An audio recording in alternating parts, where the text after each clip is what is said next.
Welcome everybody back to another Boldcast reaction. I'm Carson. I'm Lindsay. And this is Jujutsu Season 2, Episode 8? 19. Oh, 19. Episode 19. AKA the will Nobara get transfigured into a crazy demon that YUJI has to fight or something. I've wondered this, how accurate, I wonder how accurately he can manipulate people. I wonder if he can like he turns them into grotesque monsters. Mm-hmm. Is that because that's all he can do? Because there's like some resistance to their soul that like it can't be shaped into exactly everything? Or if he was good enough at it, could he literally turn them into a different person, at least as far as they look? That'd be messed up. That would be fucked up. He probably would have done that by now, but maybe he could. Maybe he just doesn't care enough to, because yeah. Like he's like tried to make them big and small and like manipulate their size, but I don't think he's put too much effort into like the aesthetics of them, because the mental impact of someone being like fucked with in that way is like almost the same, whether or not you turn them into looking like another person. And maybe he's just not mature. Like, maybe he because we know based on I didn't expect this to turn into theory crafting, but it kind of is now. Maybe because we learned, we kind of knew, but we didn't know exactly how it worked. That like when they die, the prime curses, they come back with no memories. That's why Dagon was a little baby, because he probably died. Maybe we'll actually, if we ever like learn about the Heian era, maybe we'll learn about that. You know, that like they were around. That, you know, maybe the previous incarnation of Dagon. And you know, Jogo seems like he was pretty old. Yeah. Definitely not as old as Sukuna, but yeah. And so like maybe Mahito was similarly killed, maybe having to do with Kamo or with something like that. Well, they did say that Mahito was like younger than the other ones. Oh, for sure. Well, yeah, you can tell just by the way, like if we put together the whole Kamo shit with how Geto was interacting, like Jogo didn't seem to know anything about who this brain person is or anything, or have any insight into that, but he seemed more very, very self-concerned. But Mahito and not Geto were interacting a lot more, and it seemed like with the death paintings and learning about all that shit, had to have all that explained. I don't know if Jogo would have had to have as much context explained to him. So I think that Mahito, maybe there was an encounter with the previous incarnation of Mahito, because the fear of humans is definitely more strong in the modern era, but it's always been a thing. There's no way that that this is the first incarnation, unless it is, and I'm just dumb. But anyway, back to what we were originally saying about his accuracy in transfiguring people, maybe because it's all about inflicting the most like emotional damage onto people, because that's what like the human, you know, malevolence kind of is, and that's what Mahito is born out of. So like maybe as Mahito matures, if Mahito doesn't just get absorbed and basically killed, which I think he will, but like if he were to mature, maybe he would, you know, sharpen that ability and fuck with people's heads in a more like cosmic way, in a more like in a I was gonna spoil a movie that you haven't seen. That would spoil it too. You guys probably know the movie. It's a really classic old, not super old movie. You could say we don't read the comments. You guys probably know what I'm talking about. Just messing with people in a more like personal way. Like, you know, what if, you know, he could like convince people that he's killing like their loved ones, or making their loved ones kill them. Sort of like in a this isn't spoiling a specific scene, but like similar to Fullmetal Alchemist Brotherhood, with that one character with Envy. Like, who else is gonna do it? But yeah, anyway, similar to that type of shit, where like messing with their head is you can just create carnage, and that'll fuck with them to some degree. But if your whole thing as a cursed spirit is to like bring out the negative emotions and like really fuck with people, and that's what you enjoy. It's like you turn the people into like these like monstrous things, and then that's still hard knowing that they're humans, but they don't look like humans. But then if you made them look like humans and be like begging for their lives while still looking like a person, because it's becoming more sophisticated. Yeah. Right? Like Junpei was one thing, like transforming him before Yuji's eyes and forcing him to fight Yuji, but then like making his arm into Junpei and like, save me, blah, blah, blah. And then stabbing it like a psycho. Like, you know, that's more sophisticated than just throwing transfigured humans at him like he has. And coming out of that guy's body, like he's doing things with the purpose. Like he didn't need to do that to those two guys. Yeah. But he did because he's trying to mess with Yuji. I wonder if that will become more sophisticated as Yuji becomes more hardened, which he clearly is going to do and has been doing. So there's some stuff, random thoughts on Mahito, I guess, and we're mostly just stalling because we don't want to see Nobara get absolutely fucking bodied this episode. I hope she doesn't. I'm gonna be so mad if she does. I bet fucking Maki or Mai. Oh, what if Mai? What if them show up? I bet they're gonna show up, but what if? Because we were thinking, oh, Maki will show up to save Nobara. But I was thinking maybe Maki will show up to save Nobara and Nobara will still die, or Maki will be so cold-blooded because she just almost died and she's awakening that like psychotic shit. And I was talking about one more thing, just an aside before I get to what I was just gonna say.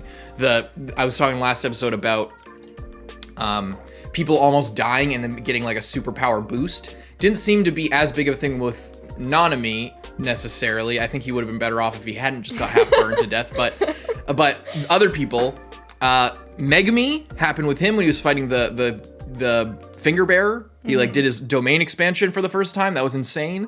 It was incomplete, but it was still like he was brought to the brink and he was able to focus. Gojo is the other example I brought up. He was like almost killed and then he had like a flash of inspiration, was able to figure everything out because you're like seeing past the veil of reality and you're like almost dying. You're becoming the spirit. You're becoming one with the cursed energy that you manipulate type thing. It's like this ghostly thing, spiritual moment. And then also just generally, every time, like, that's how Yuji was able to see curses in the first episode. Is because Megumi explains, I think, or maybe it was Gojo, but one of them explains, when you're close to death, sometimes people gain the ability to see curses. And that's, so most people can't see them, but when you have a near-death experience, the idea is that you're becoming closer. You're sort of, like, people are very materialistic, we are material beings, where we live in, like, a physical reality. But once you become close to death, you start to like confront, your life flashes before your eyes, or you confront like the sort of cosmic nature of your existence, and like, you know, you have existential crisis a little bit. So like, that's kind of what's happening there. So I just wanted to explain that because I was struggling to come up with like the whole reasoning of why I thought that was a thing. It seems to be a very consistent thing. It's like it's something that's said in the story that when you almost die, you don't necessarily, like, they haven't said, oh, you get like a Super Saiyan boost every time you almost die. It's like something can awaken in you. It's like it's the opportunity for your spirit to become sort of stressed and possibly come out stronger. Oh shit, I should do that. But what I was going to say after that, so I was thinking Maki might have had like a near-death experience. If she's not just dead, I think they were foreshadowing her to come back last episode with Nanami.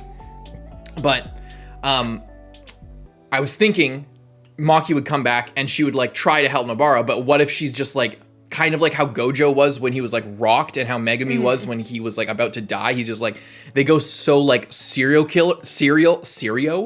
Pharrell mode, and just go psycho and just like are driven towards a thing they don't really give a shit. It would be so hardcore and sad, but also badass in a Jujutsu Kaisen way if Maki shows up and then she and Nobara like becoming besties, and like Maki is just so fucked up by the whole situation that she's just driven and she just basically sacrifices Nobara, or like uses her death as like a way to defeat Mahito. This thing of like the pure becoming unpure. These people who are like driven towards good, sort of sacrificing themselves and their own personality to sort of become more fiendish on the battlefield type shit, like we saw with Geto, like we saw with Gojo.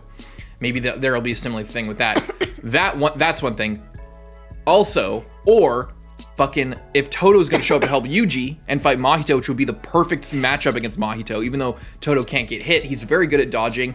And if there's a million cursed, a million transfigured humans, they'll have cursed energy. He can swap between fucking all of them, and swap Yuji between all of them, and swap Mahito between all of them. So that'll be a good matchup. If he's there, that means Mai is probably there. What if Mai, after all of the shit that Nobara and Mai went through, Mai shows up and fucking blows Mahito away, just knocks his head off with a bullet? That'd be sick. Anyway, all that shit aside, long intro, some predictions, some theories, I guess, some thoughts. Let's check out the episode. Leave a like and subscribe, please, and thank you. Like the video. Starting at 0. Actually, let me start the recording. Okay. What?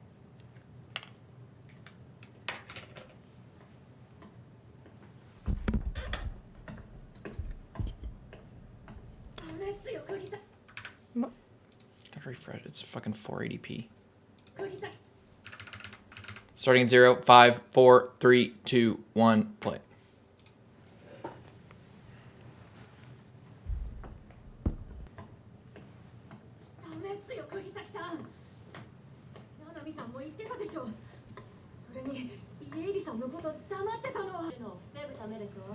Oh, they never told her that there was a healer?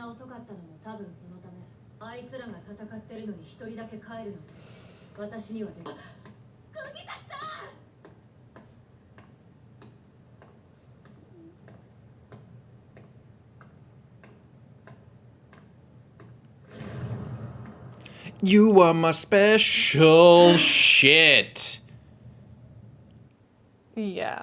That's crazy. Just how normal it is. It's just completely normal, and then you walk in there and it's just You can't destroyed. even see it. I wonder if normal people can see past the veil like that, see into it. Well, all the people that are in there can see all the stuff that's going on. That's not what I'm saying. I'm saying if people are outside, like, is the fact that they can't, that it's all a black veil. Oh yeah, normal people can't see. That's why they always put up veils when they're like taking stuff down, so normal people don't see them like jumping around. We don't want to see. We don't want people to see that we have superpowers. So let's put up a giant black bubble. Maybe they just don't see that either. That's what I'm saying. It's like, what do they see then? Do they not see anything?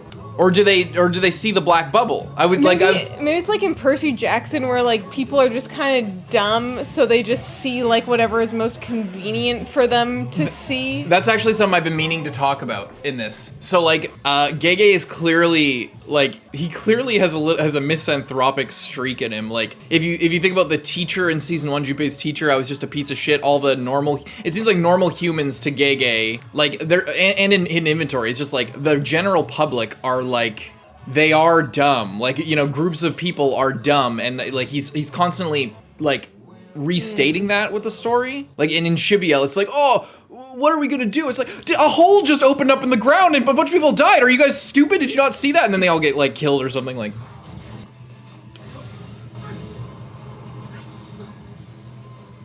I wonder if that's gonna scar and he's gonna have that scar forever. Because that's the one thing, like, people can get healed, but like people keep their scars, it seems like, most of the time. Ew.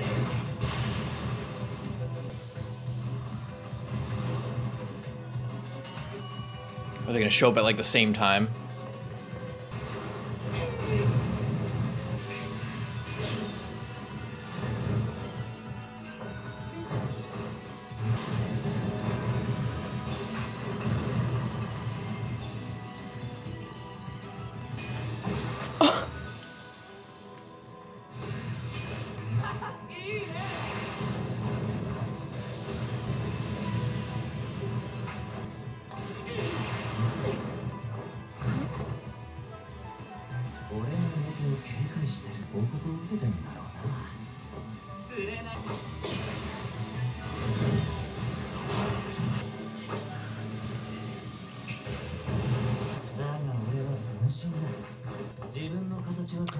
Oh, but he can't do anything to... Oh! Interesting. Really? Well, that's a plus. It's kind of dumb of him to send the double after the weaker opponent that can't hurt him. Like, I would send the strong one after the weaker opponent to preserve myself, because he can't even transfigure YUJI.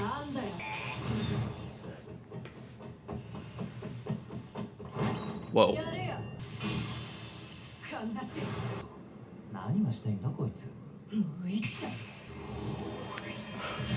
Isn't that gonna hurt her? Just smash his head in. But he can... Oh. Can't he just make a spear out of his stomach?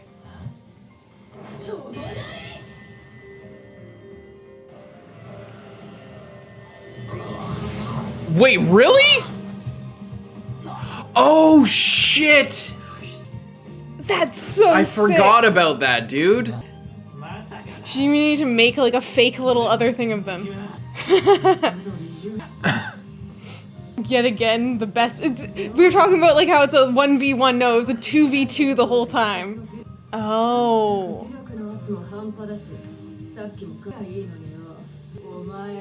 She's so smart.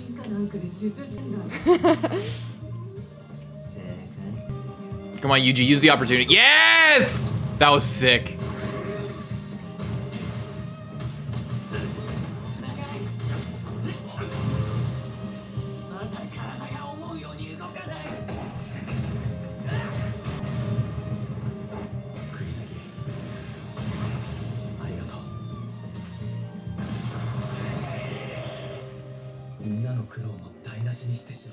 Is Umbrella Man just gonna show up here?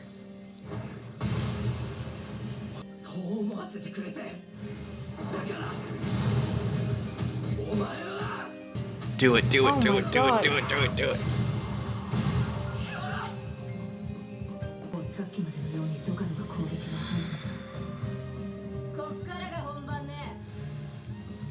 He's gonna try and run.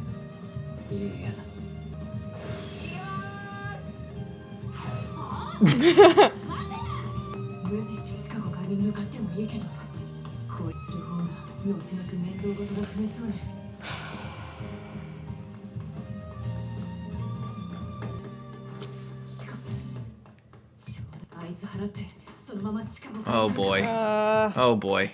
I don't like this. Doesn't have any range. He's got to choose one.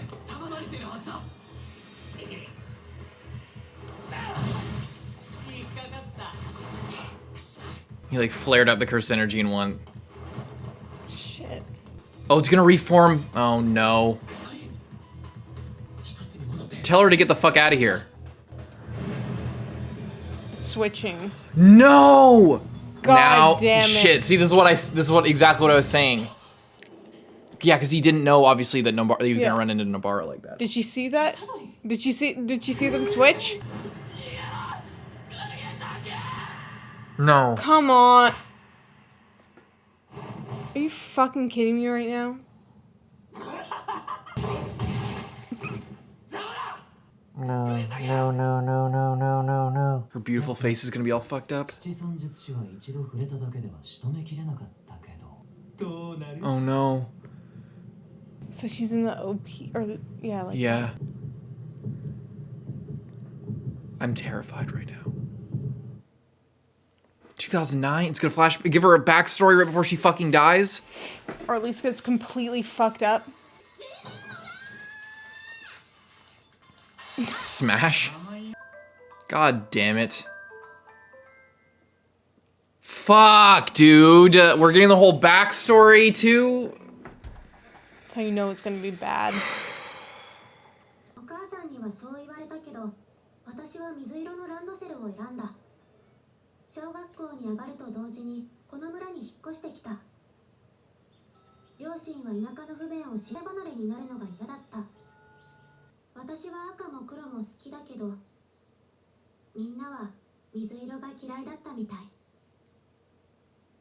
I wonder if there's like a folklore reason around that, or if it's relating it to like cursed energy.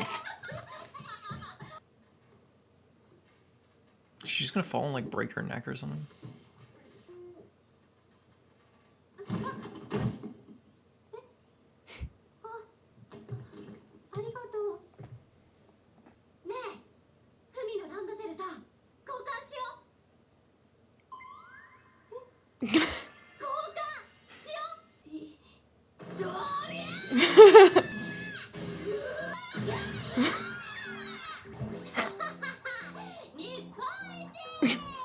Just as an excuse to beat the shit out of these kids.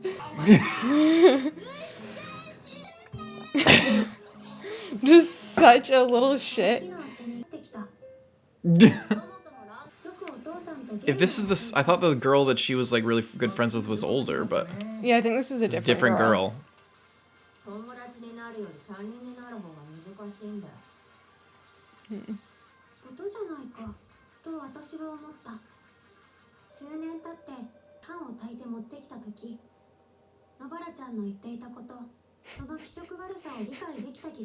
Excuse me?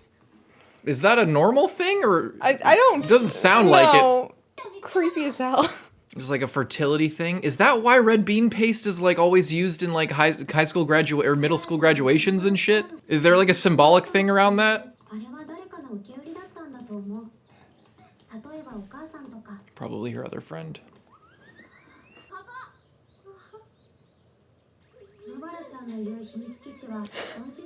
Was this her house before they moved? No, this is that lady's house. I forget her name. I can't remember. But they're always calling her. Were they always calling her a witch? Maybe she had like cursed energy or something. Because we know there was like town politics and shit around it, but all renovated now.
I thought it was gonna cut back and she was to her death, but now we're seeing her as an older lady. Or is this Saori? Yeah, it looks like it.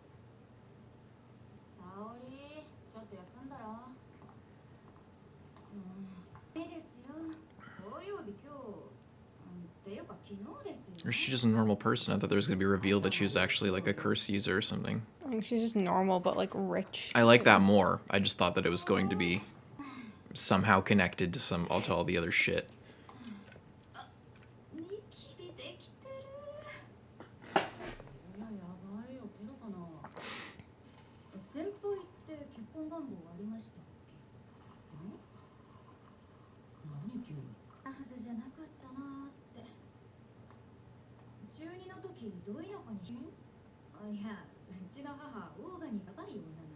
Oh yeah. Wait.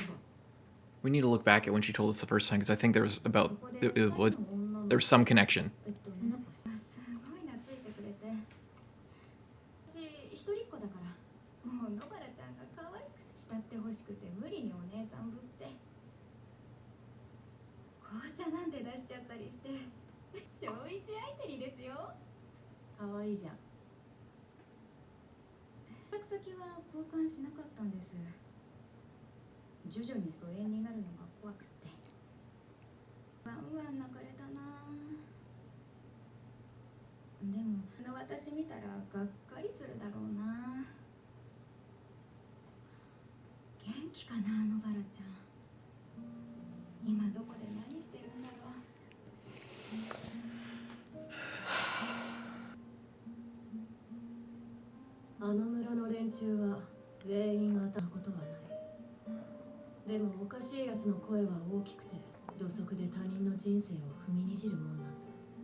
終わり Well, Oh, what a bitch of an episode.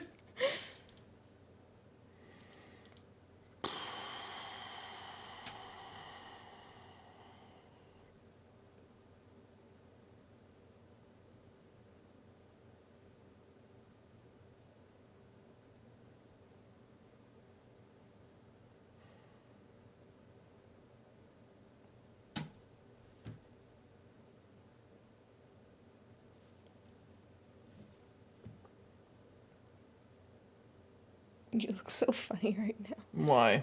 just somehow the way your face is, you look like a little kid that's like mad. You look like a little kid. Look at your onesie. It's got nice dogs on it.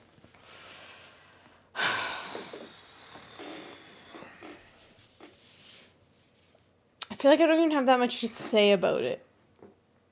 I think the only one thing I'll say is the only connection I think there was to cursed energy was because I think the episode where she was introduced was an episode where like curses were explained. Mm-hmm. So I think when we went into her backstory and then they mentioned something about like the country being like kind of away from curses because they were explaining how like hospitals and schools often have more cursed energy and stuff. They were kind of explaining that whole shit. Mm-hmm. So I think that was the only real connection to curses in her backstory. And like how emotions can kind of fuel things as they went into their whole backstory where Saori was like fucking, you know, all that kind of stuff about like how all the negative energy was kind of swirling around them and it was like poisonous and stuff. So I think that it was more sort of a thematic tie and explaining all that shit, but.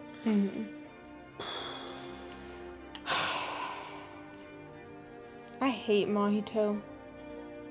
I mean, I already hated him, but he's just such a fucking shithead, you know? Yeah. You just look at him, and he's just horrible. He's just so annoying.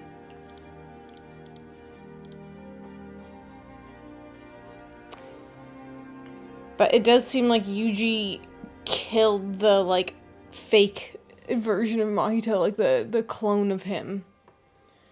It does look like that, yeah. It's fucking messed up how Gege is always like he just creates hope right before, like how he can't use the technique and they're gonna reconnect and then Mahito's gonna like become one guy, but no, they don't like go together. I thought they were gonna like mush together and then it'd be a 2-on-1 again. Yeah. But no, he just switched, and then Nobara, and it was right before Nobara came around the corner, so she didn't see, and she just didn't have enough time to react, and it was just that little small thing. So, it's so frustrating, because it's like, if she had been around that corner like 1 second earlier, or later, and then... if she was slightly more behind, and then YUJI had time to, like, yell at her, or if she had just been able to, like, be slightly more effective, like, get one more really good hit on him outside before he ran away, and then he'd be a little bit more messed up, you know? Yeah. It sucks, because, like, she just, like, all that stuff in her backstory, that wasn't, like, a while ago. For us, that was 3 years ago when we first learned about her leaving and when we first saw her join the group. For her, that was, like, a few months. Like, they're in their second semester of first year, I think. Like, you know, yeah. Yeah, that really wasn't even that long ago. Yeah, she just left for high school, then instantly fucking died. Like, she didn't get to even have I mean, they had a summer break, I guess, because it's October. But that's it. You know, they came back to school, and that was it. That was pretty sick when she got Mahito, though. That was badass.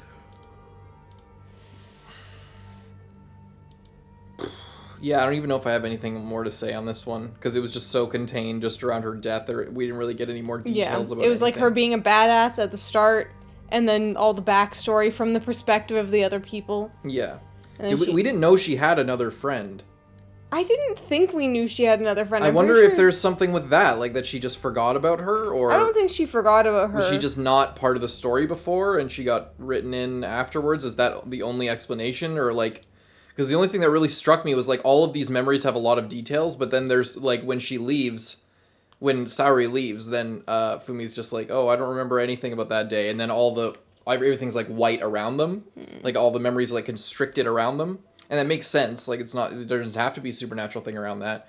But I'm just trying to think about like, why maybe we did know about her before, but I don't think we did. I think it was like Nobara's whole backstory was like fully about Saori. And I just wonder if she's going to be is the reason why she's just kind of introduced this whole thing now just because she, just because Gege wanted to tell the story from a different perspective, or was it because of something Are we else? just forgetting her before? I don't think we were.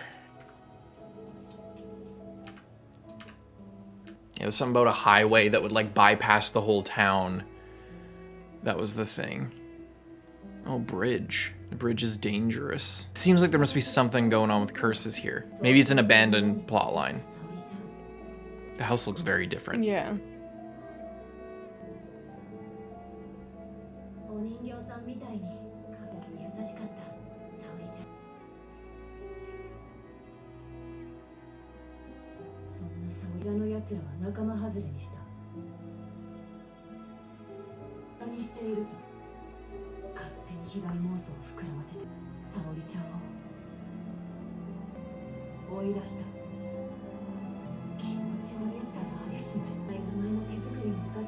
And there's only like 2 glasses here. Like, Yeah.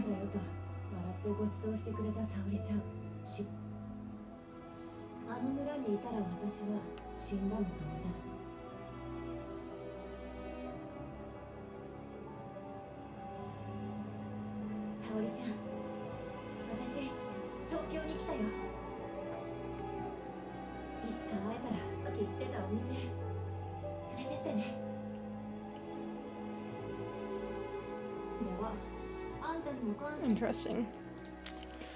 it seems like there might have been an abandoned plot line because they focusing on that bridge, like that like bridge that can't be used, and it just it creates a mental connection to like later when they're under that bridge where they're doing like the test of courage, and like in folklore bridges are often significant because you're like passing over something. Yeah, and, like crossing a river between life and death, like that type of shit is a lot more of a Japanese thing, but still global. It seems looking at that and then looking at what we just saw, it seems like it was gonna be something, and then maybe he just decided to kill her off, so he but felt like that was unresolved, so like bolstered it up a bit with the other friend. I think that's why he showed her as an adult, like an office worker, like just with a bunch of caffeine. It seems like maybe she'll be like a cursed user that will come up later, but I doubt it. It seems more like Gege showed that and recontextualized the whole backstory to sort of set our minds at ease that this is kind of over, you know, like, and to say like, oh, maybe these are going to be plot threads, but the story needs her to die right now, and it being kind of more benign, you know, like there's not really a secret to it, I think is probably what he's going for here.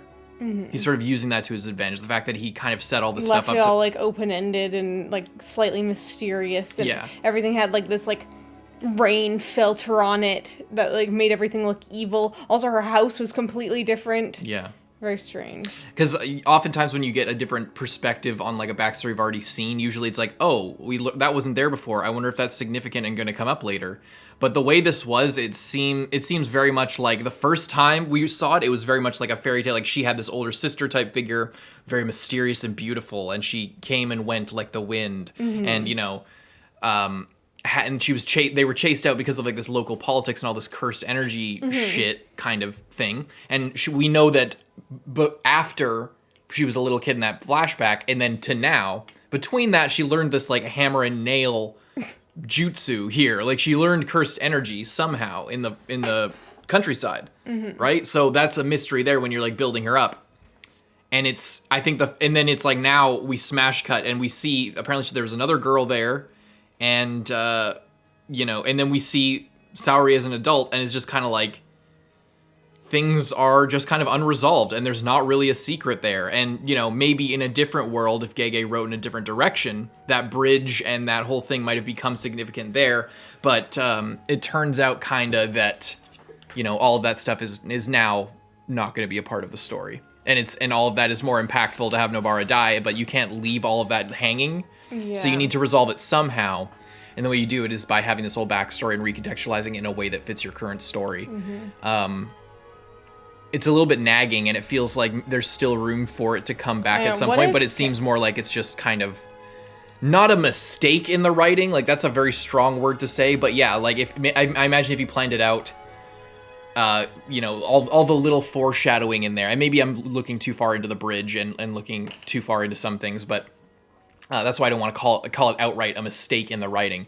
But it's a common thing in shonen. You see it in Naruto, you see it in a million things. If you look at things sort of zoomed out and be like, oh, why is this? Oh, that didn't become anything. Or, oh, yeah, that was brought back later, and it was resolved in this sort of in this kind of small way. And it's like, if you take out the end part, all the stuff before that seems like it was heading somewhere larger than how it ended up.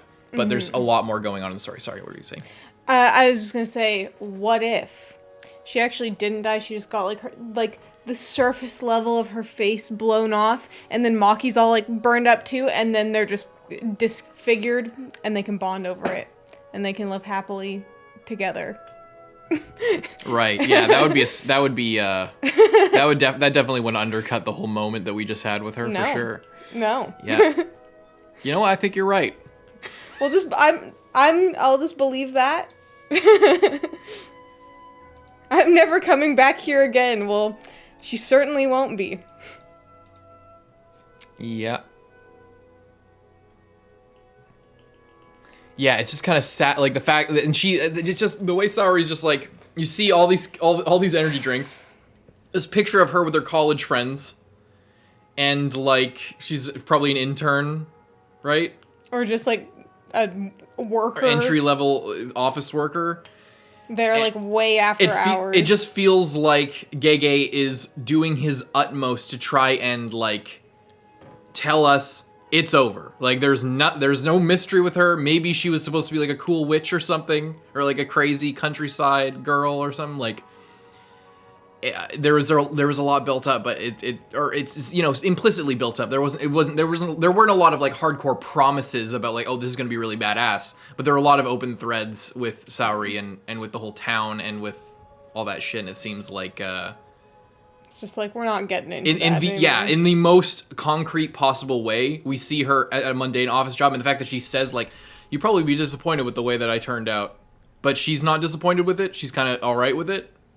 And the fact that's what's kind of sad about it is it's like she kind of remembers Nobara fondly, but Nobara's just a kid in this village she lived in for like a few months, right? Yeah. Like she wasn't there for that long. It's just a small part of her life. It's not an insignificant part of her life, but it's just the way that she's talking about it, the way the whole scene is, it makes it a little bit more tragic because Nobara really like thought of this it was a foundational part of her life, and it really guided the way that she like grew up. Mm-hmm. And Saori a little bit as well, but like the way it's ended up is just like, it's just life. It's just how it is. It's a lot more mundane than, you know, you would expect. And I like that. I like the way it turned out. It's just interesting to see like where things might have gone, you know? Yeah.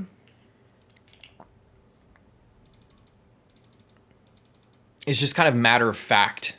Everything. I know, that's why I feel like I don't really have too much to say about it, because it's kind of just like, you know, what are you going to do about it? Yeah.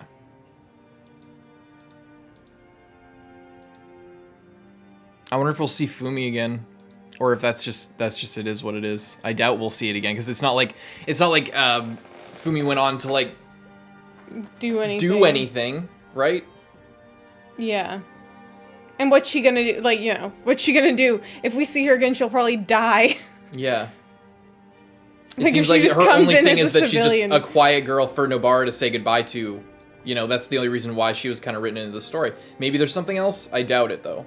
Yeah. It seems like she's just a normal girl that Nobara was friends with, and the reason she was written into the backstory kind of after the fact was probably just to give us another perspective to make Nobara's sort of goodbye, because she's saying goodbye to this girl, to sort of match that with the scene in the present. So it's just to make it extra sad that she like said goodbye, had all these promises, all these things, and then they're kind of left unfulfilled. Mm-hmm. And that's just to add to that. That's kind of the whole point of her character. Mm-hmm. Yeah. And I say that, like I said, because it feels like maybe there was, like even because in another story, you know, you would editorialize the backstory. You would sort of not editorialize, that's the wrong word. Just edit the backstory, add things to it. If you're gonna add things to it, it would be you're adding things that like, oh, this is a detail that was missed from before, but not because it's actually a new detail I'm adding in.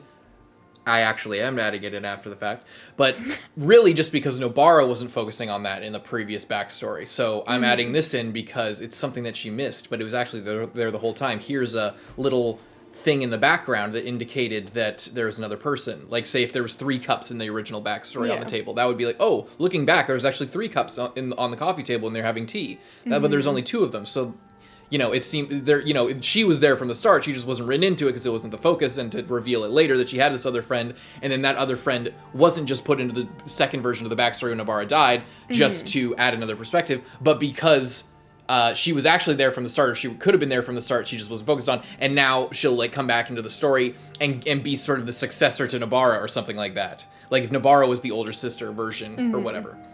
But yeah, it's just a very it's an interesting series of writing choices, and when you kind of break it down, it makes it really